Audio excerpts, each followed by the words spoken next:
네, 우리 몸의 건강 신호등이죠. 오늘은 귀에 대해서 자세히 이야기 나눠봅니다. 이비인후과 반재호 선생님 모셨습니다. 안녕하세요. 안녕하세요. 사람들이 말귀를 잘 못 알아듣는다고 할 때 너 귀 좀 파고 와야겠다 이런 이야기 하는데 실제로 귀를 파면 도움이 될까요? 귀지가 있다고 해서 전혀 듣는 것과는 관계가 없고요. 네. 귀의 모양은 평생 귀지를 파지 않아도 자연적으로 귀지가 몸 바깥으로 배출이 되게 구성이 되어 있습니다. 그것을 억지로 건드림으로써 그 모양을 바꾸면 오히려 귀지가 안에 고이게 되지요. 간혹 가다가 귀지가 지저분하다고 해서 그걸 파내시는 분들이 있는데요. 귀지는 지저분한 것이 아니라 우리 외이도를 보호하는 보호막입니다. 여러분, 우리 귀 잘 들리게 한다고 혹은 건강하게 한다고 귀지 청소하셨는데요. 그냥 두는 게 난청도 예방하고 또 귀 건강을 지키는 방법이라고 합니다. 귀하면 또 얘기하는 게 요즘 이어폰 좀 쓰지 말아라. 어머니들의 최대 고민인 것 같아요. 너 귀 잘 안 들리게 된다. 뭐 이런 이야기 하는데 실제로 이어폰을 착용을 오래 하면 귀가 안 들리게 되나요?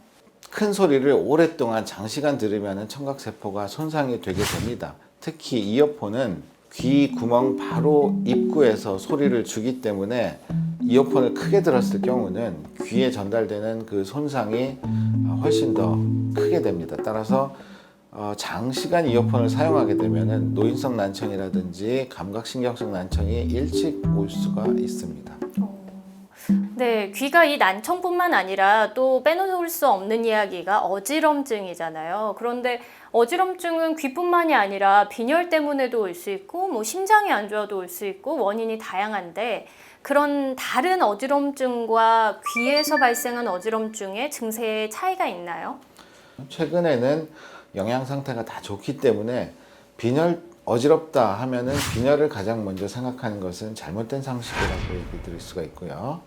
귀나 뇌에 문제가 있어서 발생하는 어지럼증은 우리가 놀이기구를 타거나 코끼리 코를 돌고 났을 때 느끼는 그런 회전감의 어지럼증을 느끼게 됩니다. 그리고 심장이 나쁘거나 정신적인 원인에 의해서 느끼는 어지럼증은 기울어지는 듯한 그런 느낌을 주로 받고 또는 이렇게 기운이 빠지고 뭔가 블랙홀로 빠져드는 그런 느낌을 주로 받게 되죠. 가장 좋은 건 이명도 없고 어지럼증도 없고 귀도 잘 들리게 이렇게 건강하게 사는 걸 텐데요. 귀 건강을 지키려면 어떻게 해야 할까요? 우선 아까 말씀드린 대로 젊었을 때부터 귀 관리를 잘 하셔야 됩니다. 귀를 자주 후빈다든지 귀 구멍으로 물이 들어가게 하는 행위는 가끔 가급적 피하시는 게 좋고요. 너무 시끄러운 곳에서 장시간 자주 있는 것도 피하시는 게 좋겠습니다. 중년 이후에는 이비인후과를 방문하셔서 정기적으로 청력 검사를 시행하는 것이 난청을 조기 발견하는 데 도움이 되겠습니다. 소통에 있어서 귀를 빼놓을 수 없죠. 귀 건강 잘 챙기시기 바랍니다. 찬바람 불면 더 심해지는 무릎 통증. 쑤시고 붓고 걷기까지 힘들어지는데 특히 신체의 하중을 견디는 무릎은 더욱 혹사당하기 쉽다. 지긋지긋한 무릎 통증에서 벗어나는 방법은 뭘까? 건강한 무릎으로 활짝 웃는 100일세 맞이하는 비결. 지금 바로 알아봅니다. 안녕하세요. 100일세 프로포즈 아나운서 전주리입니다. 요즘처럼 기온이 뚝 떨어지고 날이 추워지면 어르신들을 고통스럽게 하는 게 있죠. 바로 통증인데요. 그 가운데서도 무릎 통증으로 고생하시는 분들이 참 많습니다. 그래서 오늘은 무릎 이야기를 나눠볼까 합니다. 도움 말씀 주실 두 분 선생님 모셨습니다. 서울대 의대 정형외과 김태균 선생님 어서 오세요. 안녕하세요. 네, 100일세 프로포즈 주치의시죠. 정형외과 전문의 이수천 선생님 어서 오세요. 안녕하세요. 아유, 오늘 정형외과 선생님 두 분을 이렇게 모시니까요. 얼굴만 봐도 통증이 이미 다 사라진 것 같아요. 사실 무릎 통증은 우리 모든 연령층에서 관심이 있고 특히 연세 많은 분은 관심이 참 많은데 저도 외래에서 무릎 관절염과 무릎 인공관절 수술을 전문적으로 치료하는 의사입니다. 그런데 오늘 우리 이 분야에서 최고의 권위자인 우리 김 교수님을 같이 무릎 통증에 대해서 이야기하고 되니까 시청자 여러분 2배의 유익한 시간을 가질 수 있는 기회가 되는 것 같습니다. 오늘 저는 또 한 수 더 배우는 기회도 되고요. 좋은 시간 되겠습니다. 과찬이 분명하신데 그래도 하여튼 열심히 해보겠습니다. 고맙습니다. 네. 아, 정말 훈훈한 분위기가 참 좋네요. 아니, 저희 할머니께서도 이 인공관절 수술을 받기 전까지 굉장히 오랫동안 무릎 통증으로 고생을 하셨거든요. 이 65세 이상 노년층의 70~80%가 이 퇴행성 무릎 관절염을 앓고 있다고 하던데 진짠가요? 예, 그렇습니다. 이 퇴행성 관절염은 굉장히 이렇게 흔한 질병이라서 특히 노년이 되면서는 아주 흔한 상황입니다. 그래서 살면서 나이 들면서 무릎 안 아픈 분들이 없죠. 그래 주변에 이제 가족들, 친지들 보면 다들 울면서 무릎 아프죠. 네. 그래서 무릎은 이 퇴행성 관절염이 가장 호발하는 관절 중에 하나입니다. 그러니까 왜 이렇게 이 무릎 관절염을 앓고 계신 분들이 많은 걸까요? 유난히. 이게 움직임이 제일 많은 관절이거든요. 네. 이게 관절이 크기 때문에. 또 하나는 체중이 많이 실리는 관절이고 이게 모든 활동을 하든 무릎이 몸의 중심에 있기 때문에 다치기가 쉬워요. 그래서 움직임이 많고 체중이 많이 걸리고 다치기 쉬워서 네. 그래서 아마 무릎에 퇴행성 관절염이 유독히 많은 게 아닌가 싶습니다. 무릎 통증을 호소하시는 분들을 보면 주로 뭐 계단을 오르내리기가 힘들다 뭐 이런 증상을 호소하시는 분들이 좀 많더라고요. 주된 증상은 어떤 게 있을까요? 무릎 관절 증상은 초기에는 되게 앉았다 일어나기가 굉장히 거북하고 계단 오르내리기나 경사진대를 오르내리기가 힘들어집니다.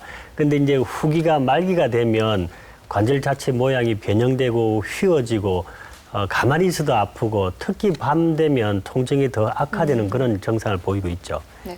얼마 전 기사에 보니까요, 왜 여성의 경우가 관절염에 걸릴 확률이 더 높다, 뭐 이런 기사도 있더라고요. 뭐 관절염에 특히나 더 위험에 노출될 수 있는 사람들이 따로 뭐 정해져 있는 거예요?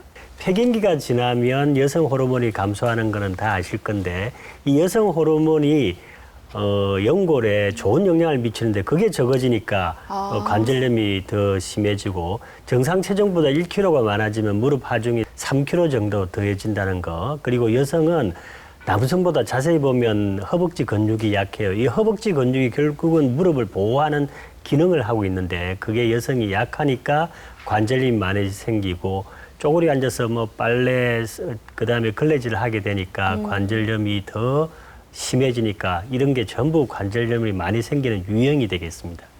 또 하나 여성한테서 그렇게 많냐 하는 거가 여성들이 흔히 남성에 비해서 비만의 빈도가 조금 더 높아요. 그래서 이제 비만이 되는 경우에는 체중 부하가 많이 이루어지기 때문에 여성이 왜 그렇게 많으냐.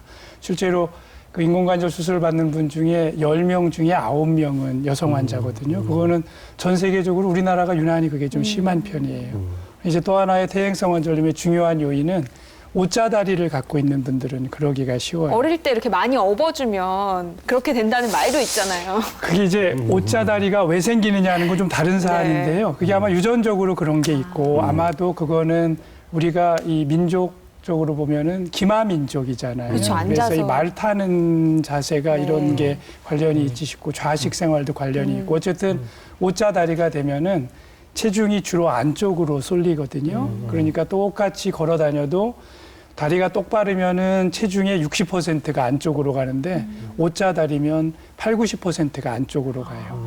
이제 그런 분들이 괜찮은데 그러다가 무릎을 다치게 되면 그게 이제 더 심각하게 돼서 퇴행성 관절염이 오기 때문에 여성인데 뚱뚱한데 무릎을 다쳤는데 옷자다리다. 네. 이러면 이제 심각해지는 거예요. 제가 그 한마디 더 붙이면 여성은 남성보다 운동을 더 많이 해야 된다는 게 왜냐하면 조금 전에 교수님 말씀대로 비만 환자가 여성이 네. 더 많은 부분이 아마도 남자보다 운동량이 더 적은 것도 하나 네. 되고 전 시간에 우리 이야기했지만 나이가 들어가면 신체 대사량이 젊은 사람보다 30% 적으니까 운동을 해도 체중이 줄어들지가 않는 맞아요. 그렇다면 나이가 들수록 살 빼기가 점점 점점 어려워져. 어렵죠. 그러니까 운동을 더 많이 해야 된다는 그런 게 됩니다. 네. 예.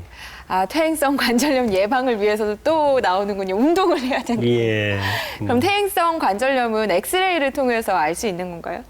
대부분 퇴행성 관절염이 있느냐 없느냐는 엑스레이를 가지고 진단을 할 네. 수 있고요. 조금 더 이제 정밀 검사를 필요로 하는 경우가 있는데 무릎에서의 정밀 검사는 MRI 검사입니다. 그래서 엑스레이에서는 뼈 모양하고 관절 간격 이런 걸 통해서 관절염이 많이 진행이 되면 아 이게 관절염 3기가 됐구나 4기가 됐구나 하는데 네.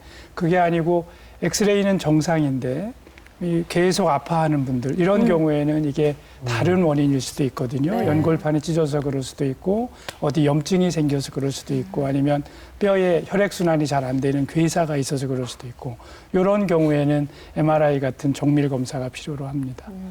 아, 그러면 시기에 따라서 치료 방법은 어떻게 달라지나요? 이제 크게 1기, 2기다. 뭐 엑스레이를 찍어보니까 거의 정상이고 증상도 그렇게 심하지 않다. 그러면 대개는 수술이 아닌 방법으로 치료를 할 수 있습니다. 3기 이상이 되면 수술을 고려할 수 있는데 그래서 1기다. 네. 증상은 있는데 엑스레이는 괜찮다. 이런 경우에는 대략 체중 조절하고 자기 생활 습관 바꾸고 어쩌다가 불편하면 찜질 정도 하고 자기 스스로 치료할 수 있는 경우가 대부분이고요. 조금 더 그보다 심해졌다. 그런 경우에는 이제 좋아지지 않으면 가끔 먹는 약을 좀 드실 수도 있고 정 좋아지지 않으면 주사를 맞을 수도 있고 그렇습니다. 3기가 됐다. 이제 실제로 관절이 연골이 마모가 됐고 좀 변형도 나타났다. 이런 경우에는 만약에 옷자다리가 심한 경우에는 절골술을 할 수도 있고 연골판이 찢어져 가지고 그게 문제를 일으킨다. 그러면 관절경 수술도 할 수 있고 그렇습니다. 4기가 됐다. 연골이 완전히 마모가 됐고 겉으로 보기에도, 예, 보기에도 좀 변형이 심하고. 옷자다리가 심해졌고 도저히 걷기도 어렵고 삶의 질이 너무 현저하게 떨어졌다. 네. 이런 경우에는 이제 인공관절을 고려해야 되고 대략 이렇게 기수에 따라서 계획을 세우시면 됩니다. 네. 그러면 초기 증상에 이제 많이들 하시는 뭐 뼈 주사, 뭐 연골 주사 이런 것들은 어느 정도의 효과를 기대할 수 있나요? 뼈 주사는 그 관절 안에 스테로이드라고 하는 강력한 그 소염 진통제예요. 소염제를 넣어주는 거예요. 그러면 이유가 어떻게 됐든 염증이 없어지기 때문에 본인이 느끼는 증상이 확 좋아집니다. 그러니까 병이 낫는 걸로 느끼죠.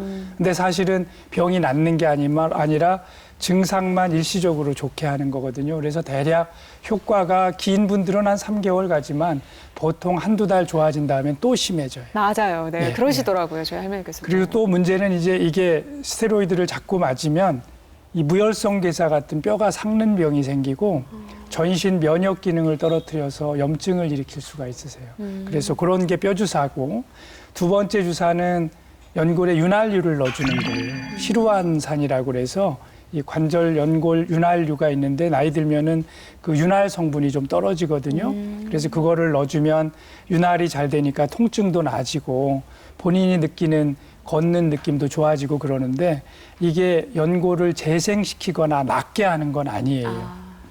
그런데 연골 주사라고 하는 그 히알룬산 제제 네. 약은 뻐근하면서 좀 통증이 맞고 오히려 통증이 있어서 안 맞으려고 하는 그런 경향도 있고 네. 주사는 가능하면 뭐 안 맞는 것도 좋지만 네. 사실은 오죽하면 맞겠느냐 이런 생각을 또 맞아요. 드네요. 환자 입장에서는 사실 제가 옆에서 많이 봤잖아요. 저희 할머니를. 근데 고령이시다 보니까 수술은 일단 굉장히 두렵게 생각을 하셔서 다른 치료를 일단 다 해보고 안 되면 마지막에 수술. 아마 이런 경우도 굉장히 많으실 거예요. 이거에 대해서 근본 취지가 증상을 일시적으로 좋게 하는 거지 그게 병을 낫게 하거나 예방하게 하는 건 아니니까 너무 자주 맞지 않으셔야 되고 네. 필요에 따라서만 하시는 게 좋습니다. 결국에는 이제 마지막은 수술입니다.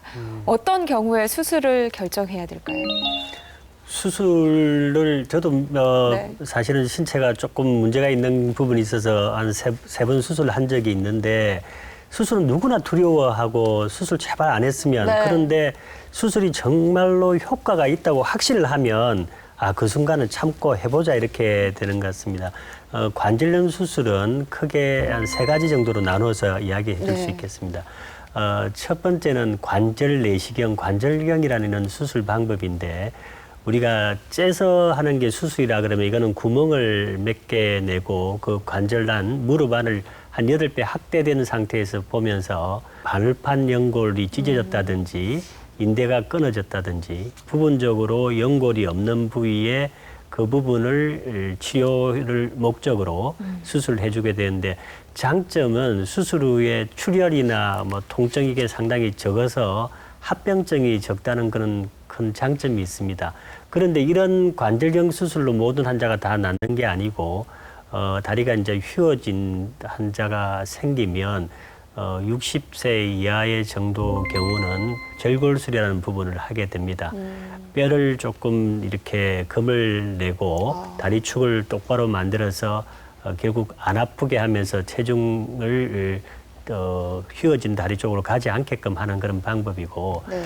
마지막은 시청자 여러분이 잘 아시는 인공관절 수술이 되겠는데 이거는 아주 심한 환자, 좀 다리가 완전히 휘어진 정도거나 아까 3, 4기 정도의 심한 환자의 인공연골로 대체하는 수술입니다. 물론 수술 자체는 이렇게 째야 되고 수술 후에 중간적으로는 아픈 수가 있지만 효과는 아주 좋은 큰 장점이 있는 수술입니다. 이게 우리 일반인들 입장에서는 내가 수술을 해야 되는지 말아야 되는지 모르잖아요. 그래서 이제 두 가지 경우가 다 있으세요. 수술을 꼭 받아야 되는데 무서워가지고 미루다가 병을 키우는 경우가 있고 또 반대로 사실은 수술을 하지 않고 나을 수도 있는데 불필요한 수술을 받게 되는 그런 경우가 있어요. 네. 그래서 그럼 이걸 어떻게 하느냐. 제가 드리고 싶은 말씀은 두 가지를 한번 해보셨으면 좋겠어요. 네. 먼저 무릎 관절은 아무리 심해봤자 죽고 사는 병은 아니에요. 조금 불편할 뿐이지. 그러니까 증상이 있다고 그래서 병원에 갔는데 수술해야 된다. 그러더라도 덜컥하지 마시고 네. 우선은 좀 기다려 보시면서 약도 드시고 주사도 맞고 이렇게 해서 경과를 보면서 차근차근 해주시는 것도 늦지 않고요. 두 번째는 다른 전문가의 의견을 한번 들어보시는 거예요. 왜냐하면 의사마다 생각이 다를 수 있고 우리 중요한 물건 살 때 그저 우유 하나 마시는 건 어디 가서도 그냥 폭 사잖아요. 그렇지만 옷을 한 벌 장만한다. 그러면 여기도 가보고 저기도 가보고 그럼요. 이것도 입어보고 저것도 입어보잖아요.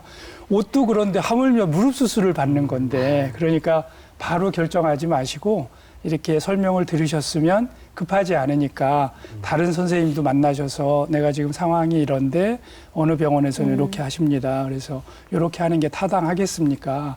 이렇게 의견을 좀 들어보셔서 여러분들이 그렇게 얘기한다고 그러면 수술이 꼭 필요한 거구나라고 네. 판단하실 수 있을 것 같아요. 네. 그리고 이런 이야기가 있습니다. 한 살이라도 빨리 수술해야 내가 회복이 빨리 될 건데 하는 부분이 있고 또 연세가 많은 분은 이 나이에 내가 무슨 수술을 하려고 하느냐, 내가 얼마나 살 건데 그래서 수술 자체가 굉장히 선택하고 결정하기가 힘들다 하고 말씀드릴 수 있습니다. 이 저소득층 분들에게 수술비 지원하는 뭐 그런 사업이 있나 봐요?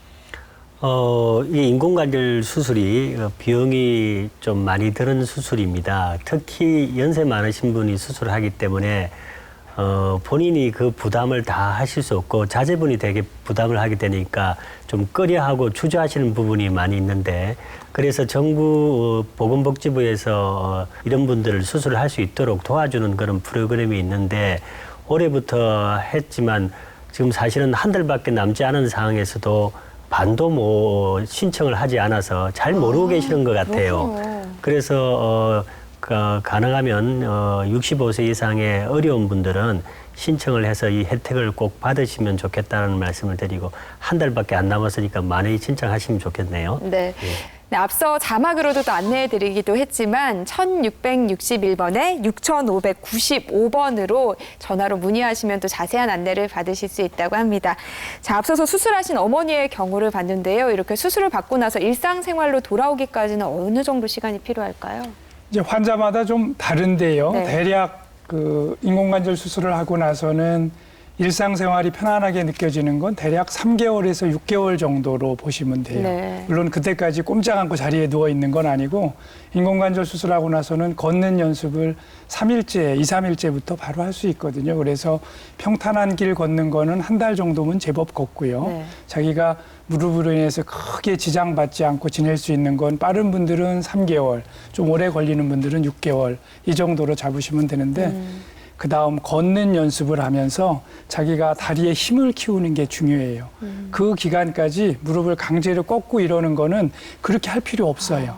왜냐하면 수술하고 나서 당장은 무릎이 상처도 받고 막 아픈데 억지로 꺾으면 더 아프기만 하잖아요. 그렇죠. 그러니까 그렇게 할 필요 없고 대략 이제 아픈 게 나아지고 상처가 나오면서 자연스럽게 구부리고 걷는 연습하면 되거든요. 네. 그렇게 해서 편안해지는 것이 3개월 정도 걸리니까 수술하고 나서 나는 2달 됐는데 왜 아직도 이래 이렇게 막 조급해 하지 네. 말고 사람마다 다 다르고 무릎 강제로 꺾는 거 이런 것보다는 자기 스스로 적극적으로 지내고 무엇보다 많이 웃고요. 웃으면 무릎도 웃어요. 네. 그리고 고령의 환자들은요, 이미 뭐 당뇨병이나 고혈압이나 지병을 앓고 계신 경우도 많잖아요. 이런 경우에 수술이 가능할까요? 제일 많이 하는 질문이에요. 이게 내가 나이가 이런데 지금 수술해도 되나요? 내가 혈압도 있고 당뇨도 있고 그런데. 네. 그래서 답부터 말씀드리면요. 인공관절 수술 받을 정도로 연세가 드신 분들 중에 고혈압, 당뇨 이런 거 없는 분들 없으세요. 그건 그래요. 저희가 실제로 조사를 해봤어요. 네. 저희 수술 받는 환자 중에 10명 중에 7명이 고혈압을 앓고요. 네. 10명 중에 3명은 당뇨고 네. 병이 3개 이상 앓고 있는 분들이 30% 이상이에요. 네. 그러니까 오히려 아무 병도 없는 분들이 병인 거예요. 그러니까 역설적인 이야기입니다. 그러니까 네. 어떻게 해야 되냐면 이게 이제 연세가 드시면 다 지병이 좀 있죠. 네. 다만 그거를 잘 치료를 받으셔야 돼요. 그래서 당이 있는 분들은 당 조절을 잘 하고 네. 혈압이 있는 분들은 혈압 치료를 잘 하시되 혈압약을 드시는 분들은 대개 아스피린 계통의 약을 같이 드시거든요. 그렇죠. 그러면 수술하기 전에 그런 약물들을 끊어야 돼요. 그러니까 수술하기 전에 건강을 최적화시켜서 하시고 당 조절, 혈압 조절, 비만, 그다음에 수술을 앞두고는 그런 의료진의 설명을 들으셔가지고 지켜야 될 걸 딱 지켜주시면 내가 나이가 들어서 병이 있다고 수술 못하고 이러는 거는 아니에요. 네. 우리 김 교수님이 아주 훌륭한 의사라는 게 나타나는 게 관절 수술만 하는 게 아니고 정신과 뭐 다른 과 영역까지 다 지금 섭렵을 하고 계시니까 참 좋아 보이시네요. 네. 그 아까 말한 당뇨병하고 고혈압 그 네. 외에 또 골다공증도 걱정을 많이 해요. 걱정해요. 연세가 많고 또 관절염이 심하면 활동을 안 하니까 뼈가 약하니까 이 뼈 가지고 수술할 수 있어요 하는 그런 걱정을 많이 그러니까요. 하십니다. 맞아요. 그래요. 그런데 이거는 전문의들이 다 고려하고 그런 걸 감안해서 수술하고 또 수술 기구도 골다공증에 맞춘 그런 기구가 있습니다. 그래서 너무 걱정 안 하셔도 된다 하고 말씀드릴게요. 네. 어쨌든 뭐 수술까지 가지 않도록 가장 좋은 방법은 평상시에 또 관리를 잘하는 거잖아요. 어떻게 관리하면 좋을까요? 그냥 그 아주 기억하기 좋게 3가지 딱 말씀드리고 싶습니다. 첫 번째는 체중 조절을 잘 하셔야 돼요. 체중은 비만을 피하는 건데 어떤 게 제일 좋은 거냐. 자기 키에서 100 정도를 빼면 돼요. 내가 키가 160이다 그러면 네. 60kg 정도를 지키는 게 좋고 170이면 70 정도. 그래서 체중 조절은 다이어트하고 운동을 해야 되고 운동에는 꼭 근육 운동이 같이 가야 됩니다. 네. 아까 유수찬 원장님이 설명할 때 여성분들이 운동을 하셔야 된다고 그랬는데 이 근력 운동을 같이 안 하는 경우가 많거든요. 보통 뛰기만 그것만 하시고 유산소 유산소만 운동만으로는 근육이 안 만들어지기 때문에 근육이 만들어져야 거기서 칼로리를 잡아먹고 체중 조절이 되는 거예요. 그러니까 운동을 하실 때 꼭 근력 강화 운동이 들어가야 됩니다. 다이어트 기본적으로 하셔야 되고요. 두 번째는 생활 습관 중에서 무릎에 해로운 거를 피하셔야 돼요. 가장 흔한 거가 이 바닥 생활 하시는 거거든요. 무릎 꿇고 걸레질을 한다든가 네. 식사할 때 상을 펴고 이렇게 책상다리하고 네. 앉는다든가 이런 것들은 젊은 분들한테는 괜찮은데 우리가 나이가 들면서 이제 탄력성이 떨어지고 관절에 노화가 오기 시작을 하면 그것들이 관절 증상을 일으켜요. 그래서 생활 습관 중에서 바닥 생활은 좀 피할 것. 세 번째는 꾸준히 운동을 하는 거예요. 그러니까 생활 습관에서 늘 규칙적으로 운동을 하면서 무릎에 전혀 부담이 되지 않는 운동, 대표적인 운동이 3가지거든요. 평지에서 걷는데 빠르게 걷는 거. 네. 경보 선수처럼 걷는 거. 두 번째는 실내 자전거. 세 번째는 물속에서 하는 운동. 수영 못해도 괜찮아요. 거기서 그냥 슬슬 놀기만 해도 좋아요. 물속에서 하는 운동은 관절의 체중 부하는 안 되면서도 움직임이 되고 칼로리 소비를 하기 때문에 이렇게 3가지가 제일 좋습니다. 네, 오늘 두 분 선생님 말씀 듣다 보니까요. 그동안 너무 무릎을 혹사한 게 아닌가라는 반성이 드는데요.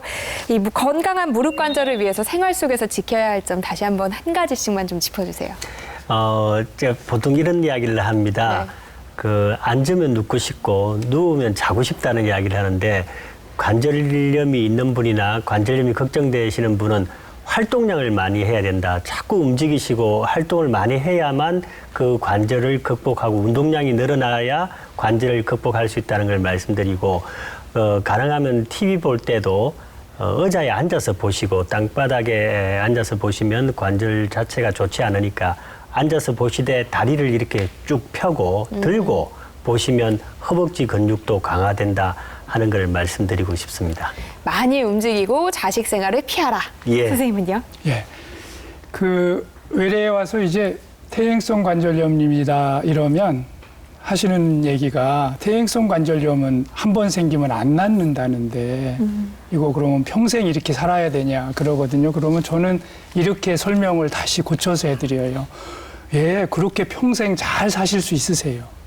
왜냐하면 퇴행성 관절염은 생명에 지장이 있는 병도 아니고 불구가 되는 병도 아니고 심해지면 수술하면 나아요. 그러니까 걱정할 필요 없죠. 그래서 아울러서 이 퇴행성 관절염으로 오는 분들은 무릎의 병도 있지만 사실은 나이가 들면서 마음의 상실감으로 오는 네. 외로움과 쓸쓸함 그리고 실망 이런 것들, 섭섭함 이런 것들을 같이 가지고 오시거든요. 그래서 첫 번째는 규칙적으로 운동하는 거. 네, 규칙적으로 운동하는 거는 단지 육신의 건강뿐만이 아니라 운동하면서 자기 스스로의 생각을 정비하기 때문에 마음의 건강도 챙기는 거거든요. 두 번째는 평생 배움의 자세를 놓지 않는 사람들. 배우는 동안에는 뭔가 꿈을 갖는 거기 때문에 그런 분들은 창조적 열정을 유지하는 분들이에요. 그러면 행복해져요. 세 번째는 건강한 방어 기제인데 그건 뭐냐면 두 가지랍니다. 하나는 하루하루를 즐겁게 사는 생각이에요. 길게 생각하지 말고. 두 번째는 남을 위해서 봉사하는 삶. 그렇게 세 가지를 제가 마지막으로 좀 강조를 해드리고 싶네요. 네. 무릎병뿐만 아니라 모든 병을 치료하는데 가장 중요한 것은 효과적인 주사나 수술이 아니라 건강한 마음이라는 이 선생님의 말씀이 참 와닿습니다. 네, 101세의 프로포즈 오늘 저희가 준비한 소식은 여기까지입니다. 도움 말씀 주신 두 분 선생님 감사드리고요. 저희는 또 다음 주에 건강한 모습으로 찾아뵙겠습니다. 고맙습니다.